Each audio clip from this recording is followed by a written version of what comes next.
మన పాటల జాతర కార్యక్రమానికి వచ్చేసిరు కదా, మరి షురూ చేద్దామా?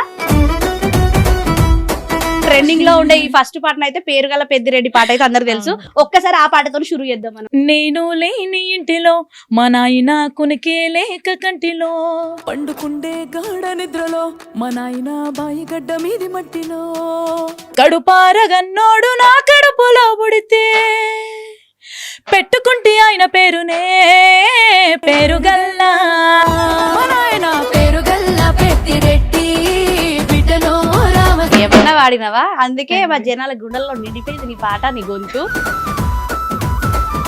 మరి చిక్కి మరి పారడి పాటలు అంటే పెట్టిన పేరు నీకు కదా, మరి యూట్యూబ్ లో నీకు బాగా ఫేమస్ అయిన పాట ఏంటిది? బంగుల మీద నిలవాడి నిన్నే సూతిరో ఓ పోడా గంగయ్య, నిన్నే సూతిరో నా పోడా గంగయ్య, సూతే సూతివి గాని ఓలని సూతివే నా పోరి గంగమ్మ, నేను పైకాడుంటినే నా బండ్లమ్మ గంగమ్మ.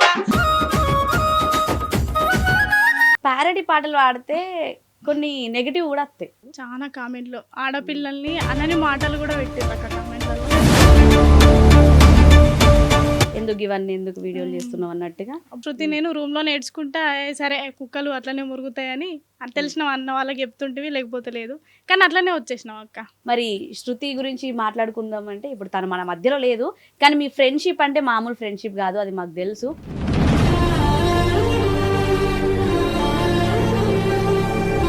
12 ఇంటర్వ్యూలు చేసినాం. 12 ఇంటర్వ్యూలో ఇద్దరం చదువుతోటి కూర్చుంటుంటాం కదా, అది ఆ రూపంలో మమతకు వచ్చిందా అని అనుకుంటున్నా అప్పటి నుంచి. మరి ఇట్లా ప్యారడీ ఎత్తుంటే అమ్మ నానేమనలే? మిడిల్ చేసినా నాట్లే పోయినా, మా ఇల్లు గడవాలి కదా అక్క, ఇద్దరు పని చేయరు. ఇప్పుడు పెళ్ళైపోతే మా నాన్నని ఎవరు చూస్తారు, మా అమ్మని ఎవరు చూస్తారని మా అమ్మ బ్లడ్ కక్కుతుంది, మా అమ్మకు చెకప్ ఉంటుంది, నాన్నకు 6 months యూరినల్ కోసిన నేను. మమత ఒక మంచి పాటతోని హిట్ అయిందని మాత్రమే జనాలకు తెలుసు, కానీ మమత ఇంత దూరం రావడానికి పడ్డ కష్టాలు ఎవరికి తెలియదు. 9th క్లాస్లో ఉన్నప్పుడు నాకు వందే మాతరం శ్రీనివాస్ గారితో లీడ్ ఇండియా సాంగ్ పాడే అవకాశం వచ్చింది. బట్ కాకపోతే మా నాన్న నాకు పంపించలేకపోయాడు.